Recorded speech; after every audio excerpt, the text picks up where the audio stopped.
మనిషిని హిందువుగా చూడద్దు, ముస్లింగా చూడద్దు, క్రైస్తవుడిగా చూడద్దు, బౌద్ధుడిగా చూడద్దు. మనిషిని మనిషిగా చూడద్దు. కష్టమా? చాలా కష్టం. చాలా ఈజీగా, చాలా కష్టం. మతం తట్టుకోలేదు, బట్టలు చింపేసుకుంటది. నిజంగానే అంటే ప్రభువైన యేసుక్రీస్తును చంపింది ఎవరు అంటే మతమే కాదా? ఆమె రాంగ్.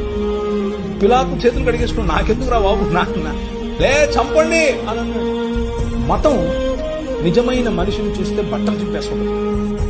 ప్రధాన యాజకుడు అన్నాడు, యూదుల రాజుకు క్రీస్తు. ఏమి నువ్వు అన్నావు లేదా? అవును, నువ్వు అన్నట్టే మనుష్య కుమారుడు ఆకాశ మెగారుడై దిగి వచ్చి మీరు చూస్తారు అని అంటే ఇంతకంటే ఎక్కువ సాక్ష్యం కావాలని బట్టలు చింపుతున్నాడు. మతము తట్టుకోలేదు మనిషిని. Try to live a real human life. నిజమైన మనిషిగా బ్రతికి చూడు. మతం మెల్లిమెల్లిగా తన పట్టు కోల్పోతుంది. Download ShareChat.